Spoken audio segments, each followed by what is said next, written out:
Hello बच्चों, madam की पाठशाला में आपका स्वागत है। मैं हूं आपकी मैडम सरिता, लेकर एक और नई वीडियो जो है स्वर संधि। संधि क्या होती है? दो वर्णों के मेल से जो एक नया परिवर्तन आता है, उसमें विकार पैदा होता है, वो क्या होती है? संधि कहलाती है। अब संधि में हम कर रहे हैं स्वर संधि। इसके ऊपर एक ऑलरेडी मैं वीडियो डाल चुकी हूँ स्वर संधि पर ही। उसका पहला भेद दीर्घ संधि, उसमें एग्जाम्पल हमने दिया है अ में अ जोड़ के क्या बनता है? बड़ा आ। तो अब हम एग्जाम्पल लेने वाले हैं छोटी ई की मात्रा का, कि अगर हम छोटी ई में छोटी ई जोड़ेंगे तब भी हमें बड़ी ई मिलेगी, छोटी ई में बड़ी ई जोड़ेंगे तब भी हमें मेल होकर बड़ी ई मिलेगी। ऐसे ही बड़ी ई इधर है और यहाँ छोटी ई है तब भी बड़ी ई मिलेगी, और बड़ी ई और बड़ी ई मिलाएंगे तब भी बड़ी ई मिलेगी।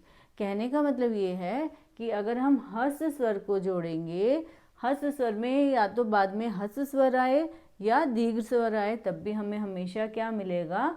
दीर्घ स्वर ही मिलेगा। तो उसका फर्स्ट एग्जाम्पल देखो, रवि जमा इंद्र, रवींद्र, बड़ी होगी यहाँ पे। मुनि जमा ईश, मुनीश, यहाँ पे छोटी थी, यहाँ पे बड़ी थी, और यहाँ पे दोनों का जब मेल हुआ, इन दोनों का मेल हुआ, हमें ये मिला। फिर है शची जमा इंद्र, शचींद्र, यहाँ पे बड़ी थी आगे, पीछे छोटी थी, फिर भी हमें क्या मिली?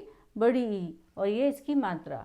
देन नदी जमा ईश, नदीश, इधर देखो नदी में भी बड़ी की मात्रा है, ईश में भी बड़ी की मात्रा है, बड़ी ई लिखी हुई है, और फिर भी हमें क्या मिली? बड़ी ई, और ये अड़ी की मात्रा। कहने का मतलब क्या है?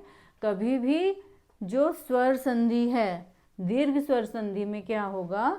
जो भी स्वर होंगे, आगे या पीछे, बड़ा है या छोटा, उसका फर्क नहीं पड़ेगा, एंड में हमें वो दीर्घ स्वर ही मिलेगा। आई होप आपको ये वीडियो समझ में आई होगी। मिलती हूँ जल्द ही नई वीडियो के साथ। Till then bye.